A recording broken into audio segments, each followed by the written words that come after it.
राधे राधे दोस्तों मेरे YouTube channel पर आपका हार्दिक स्वागत। कैसे हैं दोस्तों, कमेंट करके ज़रूर से बताएं। आशा करती हूँ स्वस्थ और मस्त होंगे। दोस्तों आज बात करूँगी बैसाख मास शुक्ल पक्ष एकादशी की। बैसाख मास शुक्ल पक्ष एकादशी को मोहिनी एकादशी कहते हैं। वैसे भी बैसाख मास बहुत महत्वपूर्ण है, क्योंकि भगवान विष्णु को बहुत प्रिय हो। बैसाख मास में दान पुण्य का बहुत महत्व है। जितना दान पुण्य करेंगे आप, उतना आपके पास वापस आएगा। बैसाख मास में जब एकादशी आए तो उस दिन सुबह ब्रह्म मुहूर्त में उठें। एक दिन पहले से भी इसका व्रत का नियम चालू हो जाता है। इसकी नियम की वीडियो मेरे चैनल पर पड़ी, उसमें आप जाकर देख लीजिएगा। और दोस्तों बैसाख मास शुक्ल पक्ष एकादशी के दिन सुबह ब्रह्म मुहूर्त में उठें, भगवान का मंदिर साफ करें, मंदिर को अच्छे से सजाएं, भगवान को भी श्रृंगार अच्छे से करें, भोग आरती करें और फल फूल आप जो दान करना चाहते हैं वो दान करें। और जल का जरूर से दान करें। बैसाख महीने में जल का दान का बहुत महत्व है। तो चलिए हम आपको बैसाख मास एकादशी की कथा सुनाते हैं।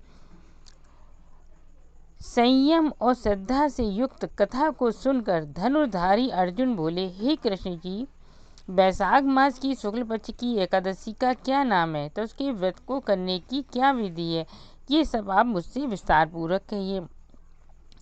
श्री कृष्ण भगवान बोले, हे पांडु नंदन, मैं एक पुरातन कथा कहता हूँ जिसको महर्षि वशिष्ठ जी ने श्री रामचंद्र जी से कहा था। इसे ध्यानपूर्वक सुनो। एक समय की बात है, श्री रामचंद्र जी महर्षि वशिष्ठ से बोले, हे गुरुदेव, मैंने जनक नंदिनी श्री सीता जी के वियोग में बहुत दुख भोगे हैं, अतः मेरे दुखों का नाश किस प्रकार होगा। आप मुझे कोई ऐसा व्रत बताएं जिससे समस्त पाप और दुख नष्ट हो जाएं। महर्षि वशिष्ठ जी बोले, हे श्री राम, आपने बहुत सुंदर प्रश्न किया है। आपकी बुद्धि अत्यंत शुद्ध और पवित्र है। आपके नाम के स्मरण मात्र से ही मनुष्य पवित्र हो जाता है। आपने लोकहित में ये बड़ा ही सुंदर प्रश्न किया है। मैं आपको एक एकादशी का व्रत का महत्व सुनाता हूँ। वैशाख मास के शुक्ल पक्ष की एकादशी का नाम मोहिनी है। इस एकादशी का व्रत करने से मनुष्य के समस्त पाप तथा दुख नष्ट हो जाते हैं। इस व्रत के प्रभाव से मनुष्य मोह के जाल से छूट जाता है।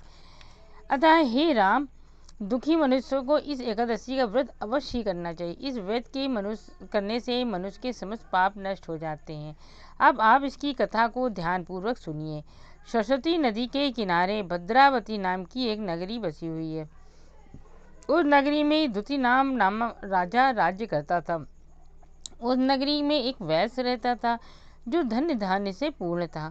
उसका नाम धनपाल था। वे अत्यंत धर्मात्मा तथा विष्णु भक्त था। उसने नगर में अनेक भोजनालय, प्याऊ, कुआं, तालाब, धर्मशाला आदि बनवाए। सड़कों के किनारे आम, जामुन, नीम आदि के वृक्ष लगवाए, जिससे पथिकों को सुख मिले। उस वैश्य के 5 पुत्र थे, जिनमें से सबसे बड़ा पुत्र अत्यंत पापी व दुष्ट था। वह वेश्याओं और दुष्टों की संगति करता था। इससे जो समय बचता था उससे वह जुआ खेलने में व्यतीत करता था। वह बड़ा ही नीच था और देवता पितृ आदि किसी को भी नहीं मानता था। अपने पिता का अधिकांश धन वह बुरे व्यसनों में ही व्यय किया करता था। मद्यपान तथा मांस का भक्षण करना उसका नित्य का कर्म था। जब काफ़ी समझाने बुझाने पर भी वह सीधे रास्ते पर नहीं आया तो दुखी होकर उसके पिता, भाइयों तथा कुटुंबियों ने उसे घर से निकाल दिया और उसकी निंदा करने लगे। घर से निकलने के बाद अपने आभूषणों तथा वस्त्रों को बेच बेच कर अपना गुजारा करने लगा। धन नष्ट हो जाने पर वेश्याओं तथा उसके दुष्ट साथियों ने भी उसका साथ छोड़ दिया। जब वह भूख प्यास से दुखी हो गया तो उसने चोरी करने का विचार किया। रातों में चोरी कर करके अपना पेट पालने लगा। एक दिन वह पकड़ा गया, परंतु सिपाहियों ने वैश्य का पुत्र जानकर छोड़ दिया। वह दूसरी बार फिर पकड़ा गया। जब सिपाहियों ने भी उसका कोई लिहाज नहीं किया और राजा के सामने प्रस्तुत करके उसे सारी बात बताई, तब राजा ने उसे कारागार में डलवा दिया। कारागार में राजा के आदेश से उसे बहुत दुख दिए गए। अंत में उसे नगर छोड़ने को कहा गया। वह दुखी होकर नगरी को छोड़ गया और जंगल में पशु पक्षियों को मारकर पेट भरने लगा। फिर बहेलिया बन गया और धनुष बाण से पशुओं पक्षियों को मार मार कर खाने और बेचने लगा। एक दिन वह भूख और प्यास से व्याकुल होकर भोजन की खोज में निकल पड़ा और कौटिन्य ऋषि के आश्रम पर जा पहुंचा। इस समय बैसाख का महीना था। कौटिन्य ऋषि गंगा स्नान करके आए थे। उनके भीगे वस्त्रों के छींटे माँ से इस पापी का सुबुद्धि प्राप्त हुई। वह पापी मुनि के पास जाकर हाथ जोड़कर कहने लगा, हे मुनि, मैंने अपने जीवन में बहुत पाप किए हैं। आप उन पापों से छूटने का कोई साधारण और बिना धन का उपाय बतलाइए। तब ऋषि बोले, तू ध्यान देकर सुन। वैशाख मास के शुक्ल पक्ष की एकादशी का व्रत, इस एकादशी का नाम मोहिनी है। इसके करने से तेरे समस्त पाप नष्ट हो जाएंगे।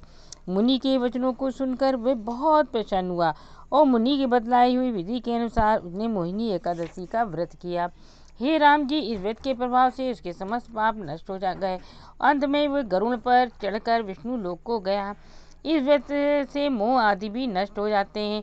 संसार में इस व्रत से अन्य श्रेष्ठ कोई व्रत नहीं है। इसके महात्म्य के श्रवण व पठन से जो पुण्य होता है वह पुण्य 1 सहस्त्र गोदान के पुण्य के बराबर है। मनुष्य को सदैव संतों का संग करना चाहिए। संतों की संगत से प्राणी को न केवल सद्बुद्धि प्राप्त होती है बल्कि उसके जीवन का उद्धार हो जाता है। पापियों की संगत प्राणी को नरक में ले जाती है। ऐसे दुष्ट व पापी संकट पड़ने पर साथ छोड़ देते हैं। तब व्यक्ति स्वयं को नितांत अकेला पाता है। तब भी कौटिन्य ऋषि जैसे सज्जन ही उन्हें सद्मार्ग बताते हैं। ये थी वैशाख मास शुक्ल पक्ष एकादशी व्रत कथा। वीडियो को अच्छी लगे तो मेरे चैनल को सब्सक्राइब और वीडियो को लाइक और ज़्यादा से ज़्यादा शेयर कीजिएगा। चलिए अगली वीडियो मिलते हैं। राधे राधे।